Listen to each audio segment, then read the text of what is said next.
All right, so let's let's talk about this camshaft challenge deal with Eric Weingartner. Yeah, I mean, if you've seen some of his videos, you know we entered. So I think that even though it probably started off as, kind of snub his nose at the at the comment section, which I totally get it, because I get that same nonsense. And if you followed us any amount of time, I've had to make some clapback videos on some stuff. So I think that's fun. You just you gotta roll with it, and all that stuff's fine. But I think ultimately it's going to turn into, instead of a pissing contest, it's going to actually be beneficial to everybody.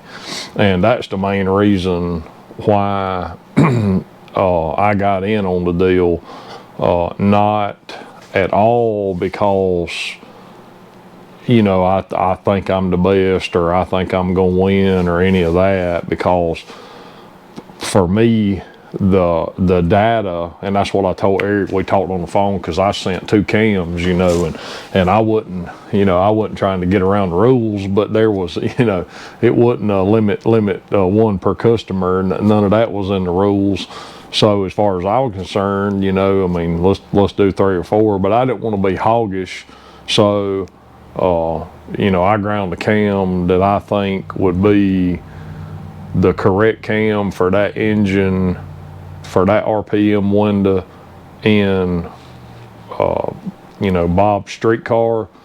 And then I ground a slightly more aggressive cam, because I had some ideas about average horsepower and torque, and peak horsepower and torque, and staying in that window. And right, so and that was the goal, because I want to see. And we do stuff for people all the time, and this big stuff, solid roller stuff, we get a lot of feedback, we get dyno information, and that all works great. But this hydraulic roller stuff, man, it's hard to get dyno information. And some people you can, and some people just, they gonna get it for you, and they just never do, or whatever the outcome is, we just don't get the data. And so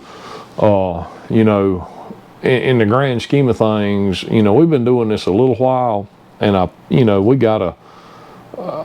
do all right. Am I the best? Absolutely not. Don't think I am. None of that. I can probably grind cams as good as anybody, but as far as when to open it and close it, sometimes, man, I don't care what no guru tells you. Sometimes what you think works just don't work. I mean, it just don't work.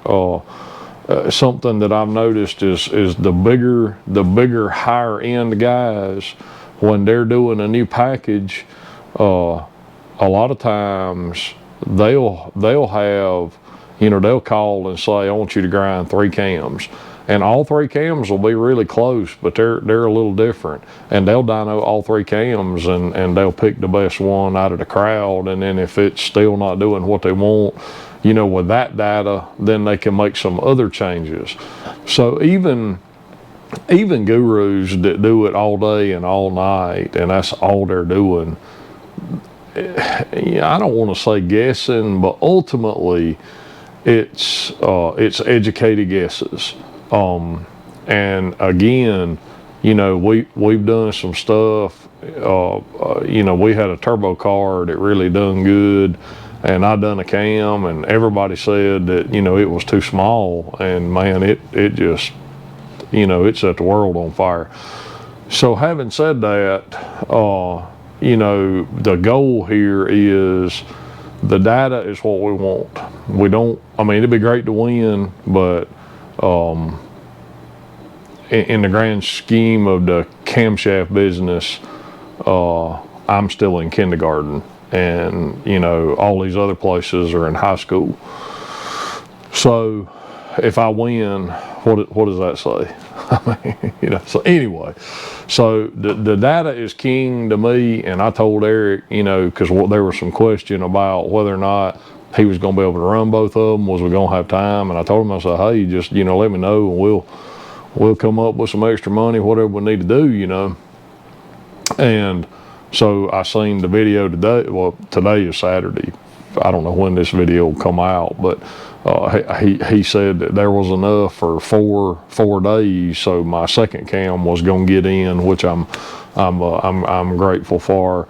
And the point is, if you're interested in that stuff, and if the testing and the data means something to you, then by all means, I mean, I don't care if it's $5 or $10 or $15, give something to the cause, so people like Eric and us and others on YouTube can continue to provide this information for free.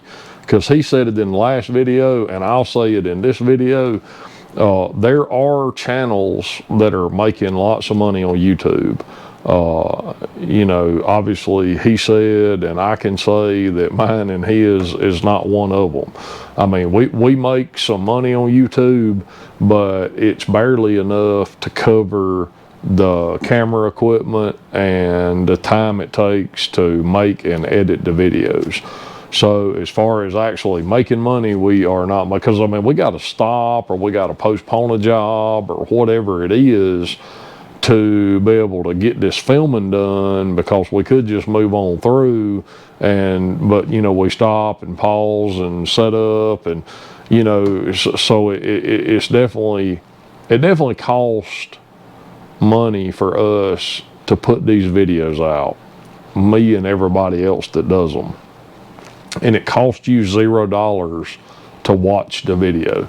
It costs you $0 to subscribe, to hit the notification bell, to make a comment, and all of that stuff drives the algorithm that helps us help you. So, you know, I don't never want to ask for money for just, I mean, I'm not asking for money at all, but I'm saying that he is spending real money to buy dyno time and to do all this testing. I mean, you know, I don't know what his shop rate is, but just say it's, you know, $75 or $100 an hour, and he's going to spend 4 days. Well, do that math, you know. And I told him, and again, I don't have any hopes of winning, but I told him if I won, whatever the winning purse was, that I just wanted to donate it back to him to continue on testing, because I'd like to do some more of this stuff. I think it's a blast, and you know, it's fun, and on top of that, we can accumulate information that that helps us make a better product, and it helps you to choose a better product. Because, you know, there's smoke and mirrors and all of this stuff. And when we do testing like this, you know, it just gets rid of the smoke and mirrors. There's no, well, you know, Bob said and Leroy said, and we got to have this and that, and another thing. And again, I ain't picking or nothing, so don't take this out of context. But I seen on the video today, he was talking about piston valve clearance and gonna check them and all that stuff, you know, and he's right in the fact that he said, you know, like duration and lobe separation is what creates, and I've talked about this in other videos, so you can go back and watch some of that stuff. But the key to remember is, it is early intake opening events and late exhaust closing events. So it doesn't matter how you get there, whether it's really big duration or a cam that's really advanced or really retarded, or whatever the scenario is, at the end of the day, the early intake opening and the late exhaust closing is what crashes valves into pistons. So just keep that in mind. And I think he said that what they checked it with was like a 260, 270 on a 108. So, I mean, neither one of my cams are even close to that big. So there's, and I would assume other people are going to be somewhere close to in line with where I'm at. So I just couldn't hardly believe that there would even be any kind of problem. So, but I will link, I'm going to link his website and stuff in the description, and maybe even a link to his channel if you had, because I mean, it's possible some of my viewers haven't seen this deal, but I've probably had, I don't know, a lot of people on YouTube have made comments about telling me about the deal, and telling me I should submit a cam, and I've had multiple emails and several phone calls about it. So hopefully everybody with him, because he mentioned my name, so hopefully everybody knows that we're in, so you don't have to send me any more messages about it, because we in. But again, support this community, because like I say, it's just, it costs us money to do this stuff. And if we all, again, just the algorithm, that's the big deal. Just, you don't have to give me any money, just like, share, subscribe. That's what helps us get paid. That's what pays the bills. So I'm gonna link all that in the description. I think the test is gonna be really interesting, and I can't wait to see the outcome, because I got some, and I ain't gonna say yet because it's a little too early, so some people could change some stuff, but I definitely got some ideas and about how it's gonna go. And we've talked, but he hasn't told me anybody's specs. He did tell me that, they was some, well, he said it today, he got one or two that's really like out there. So, it'd be interesting to see how some of that off the wall stuff works, because, you never know, man. I've seen some outliers that actually worked a lot better than we thought they was gonna work. And then I've done stuff, in the drag race solid roller world. I've done some stuff that I didn't think, the customer wanted it or the engine shop wanted it, and I didn't think it would work, and it worked great. So you just, again, there's so many variables, it's just hard to always know. I mean, you can have all the formulas in the world, but I still rely on here. We got some programs and stuff, and we run some stuff through, but nothing really beats just experience. We just done it a lot, and we know that works here and this works there, and and that's the biggest thing to me. So anyway, like I say, we in. I can't wait to see the outcome on this deal, and like I say, I'll link all the pertinent stuff in the comments, in the description. And like I say, give to the deal if you can, if it means something to you, and hopefully we can make it worth his time for doing all this stuff. Thanks so much. We'll see you on the next one.